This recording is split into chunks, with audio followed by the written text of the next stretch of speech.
28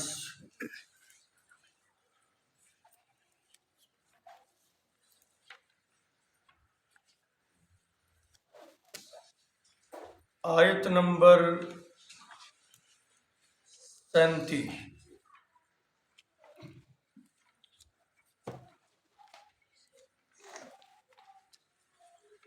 اعوذ باللہ السمیع العلیم من الشیطان الرجیم،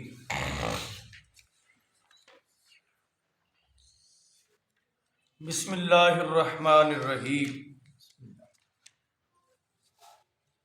وقوم نوح لما كذبوا الرسل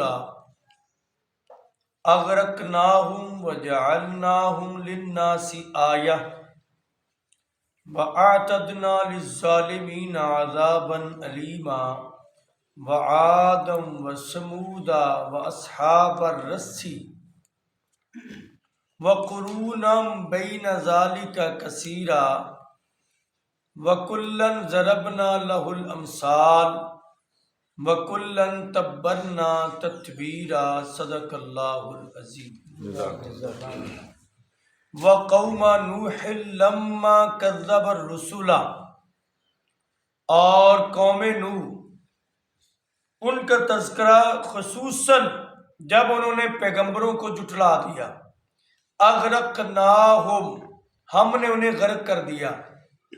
وجعلناہم للناس آیہ، اور ہم نے ان کو لوگوں کے لیے نشان عبرت بنا دیا۔ وَأَعْتَدْنَا لِلظَّالِمِينَ عَذَابًا أَلِيمًا، اور ظالموں کے لیے دردناک عذاب ہم نے تیار رکھا ہے۔ وَعَادًا وَثَمُودَ، اور قوم عاد، قوم ثمود، وَأَصْحَابَ الرَّسِّ، اور اصحاب رس، وَقُرُونًا بَيْنَ ذَلِكَ كَثِيرًا، اور ان کے درمیان بہت سارے ان کے ہم اثر لوگ بھی ایسے ہی برباد ہو گئے۔ وَكُلًّا ضَرَبْنَا لَهُ الْأَمْثَالَ، اور ہم نے سب کے لیے مثالیں بیان کی۔ وَكُلًّا تَبَّرْنَا تَتْبِيرًا، اور ہم نے سب کو تباہ و برباد کر دیا۔ اور قوم نوح کا تذکرہ خصوصاً جب انہوں نے پیغمبروں کو جھٹلایا تب ہم نے انہیں غرق کر دیا اور لوگوں کے لیے نشان عبرت بنا دیا، اور ظالموں کے لیے دردناک عذاب ہم نے تیار رکھا ہے۔ اور قوم عاد، قوم ثمود، اصحاب الرس اور ان کے ہم اثر بہت سارے لوگوں کو ایسے ہی کیا، اور ہم نے سب کے لیے مثالیں بیان کر دی، اور سب کو ہم نے ہلاک اور تباہ و برباد کر دیا۔ ایک اللہ تعالیٰ نے دلیل دینے کے بعد چند ایک مثالیں ذکر کر دی سمجھانے کے لیے کہ جو انسان، جو قوم، جو قبیلہ اور جو معاشرہ رسول کی فرما برداری اور تابع داری سے منہ موڑ کر نافرمانی پر اتر آئے، وہ دنیا میں بھی ہلاک ہو جاتا ہے، برباد ہو جاتا ہے، اور آخرت میں بربادی اس کا مقدر بن جاتی ہے۔ ایک مثال اللہ نے جناب موسیٰ علیہ السلام کی دی۔ اب اس کے بعد دوسری مثال کا ذکر ہے۔ اللہ فرماتے ہیں قوم نوح کا تذکرہ پڑھو۔ قوم نوح نے خصوصاً جب اللہ کے پیغمبروں کو جھٹلایا۔ اچھا، یہ بات قابل غور ہے۔ قوم نوح کی طرف ایک طرف اللہ فرما رہے ہیں قوم نوح، نوح کی قوم، اور دوسری طرف یہ ہے کہ جب انہوں نے رسولوں کو جھٹلا دیا۔ ایک رسول کے لیے رسول آتا ہے، رسول اس کی جمع ہے، بہت سارے رسولوں کو جھٹلا دیا۔ تو کیا اس کا مطلب یہ ہے کہ نوح علیہ السلام کی قوم کی طرف کئی نبی آئے تھے؟ ایک معنی یہ بھی ہو سکتا ہے، یا اس کا کوئی دوسرا معنی ہے، بلکہ اس کا صحیح معنی یہ ہے کہ نوح علیہ السلام کی قوم کی طرف جناب نوح علیہ السلام ہی آئے تھے اور کوئی نبی نہیں آیا تھا۔ اور اللہ نے جو کہا نا بہت سارے رسولوں کو جھٹلا دیا، یہ قرآن کا اصول ہے، جو قوم ایک نبی کو جھٹلاتی ہے گویا کہ اس نے سب نبیوں کو جھٹلا دیا۔ جس نبی کو جھٹلایا اس کو بھی اللہ نے بھیجا اور پہلے نبیوں کو بھی اسی اللہ نے بھیجا، اور جو اس نبی کا پیغام ہے وہی پہلے نبیوں کا پیغام ہے۔ جنہوں نے اس نبی کے پیغام کو جھٹلایا گویا کہ انہوں نے سارے نبیوں کے میسج اور پیغام کی نفی کر دی۔ اس لیے اللہ نے فرمایا کہ قوم نوح نے جب پیغمبروں کو جھٹلا دیا تو پھر کیا ہوا؟ اللہ نے کہا ان کو ان کی لمبی عمریں بچا نہیں سکی۔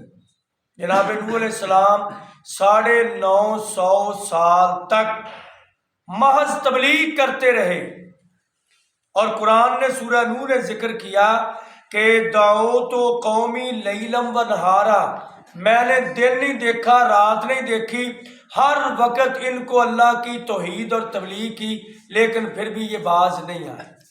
اور انہوں نے اپنے نیک بزرگوں کے بنا لیے تھے بت، ان کو تعظیم کے طور پر بنایا تھا، اور پھر آہستہ آہستہ ان کی پوجا شروع کر دی اور ان کے سامنے جھکنا شروع ہو گئے۔ تو اللہ نے کہا جب انہوں نے رسولوں کی نافرمانی کی ہم نے اغرقناہم، ہم نے ان کو غرق کر دیا، ہم نے ان کو برباد کر دیا۔ وجعلناہم للناس آیہ، اور لوگوں کے لیے یہ نشان عبرت بنا دیا کہ جو قوم، جو قبیلہ، جو معاشرہ نبیوں کی نافرمانی کرتا ہے اللہ اسے دنیا میں کبھی خوشحال نہیں چھوڑتے۔ نبیوں کی نافرمانی کا نتیجہ دنیا آخرت کی ناکامی ہے۔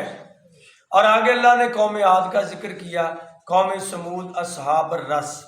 اچھا، قوم عاد یہ ان کے نبی کا نام کوئی بندہ بتا سکتا ہے؟ عاد قوم کا نبی کون تھا؟ ہود علیہ السلام، بالکل ٹھیک۔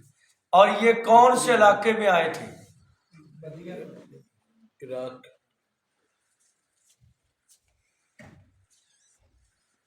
ان کا علاقہ یمن تھا، ان کا علاقہ یمن تھا جناب ہود علیہ السلام کا، اور اصل عربی ادھر سے شروع ہوئی۔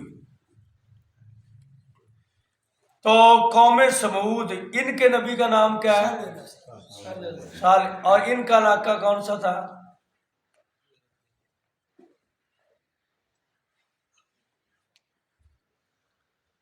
ان کا علاقہ یہ ملک شام کے راستے پر مدینے سے اسے مدائن صالح کے نام سے آج بھی یاد کیا جاتا ہے۔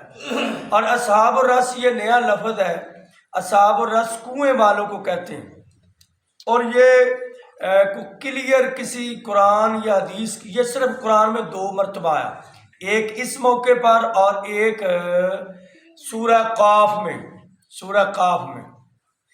26ویں پارے میں اللہ نے فرمایا وہاں اصحاب الرس کا ذکر آیا۔ تو اصحاب الرس کنویں والے، تو یہ ایک تو بعد مفسرین نے کہا کہ انطاکیہ بستی تھی جس کی طرح مشہور سورہ یاسین میں حبیب نجار کا واقعہ ہے، وہ بھی اللہ کے نبی تھے، ان کو بھیجا گیا۔ قوم نے پتہ کیا کیا؟ قوم نے نبی کو قتل کر کے کنویں میں پھینک دیا۔ اللہ کے نبیوں نے اتنی قربانیاں دی توحید کے لیے، اور بعض نے کہا یہ نہیں اصحاب الاخدود ہیں، ان سے مراد اصحاب الاخدود۔ تو بہرحال جو بھی ہیں انہوں نے اپنے نبی کے ساتھ برا سلوک کیا۔ اللہ نے کہا کلن تبرنا تتبیرا، جنہوں نے نبیوں کے ساتھ یہ سلوک کیا ہم نے ان کا حشر برا کیا۔ اور بتانے کا مقصد یہ ہے کہ یوم یعض الظالم علی یدیہ، روز قیامت بندہ اپنے ہاتھوں کو اپنے دانتوں سے کاٹے گا کہ ہائے میں رسول کے پیچھے لگ جاتا تو کامیاب ہو جاتا۔ اللہ فرماتے اس وقت دانتوں سے کاٹنے سے فائدہ نہیں ہوگا۔ آج اگر تم اپنے اندر تبدیلی لا سکتے ہو تو رسول کی تابع داری میں زندگی گزارو، اسی میں دنیا آخرت کی کامیابی ہے۔ اللہ ہمیں نصیب فرمائے۔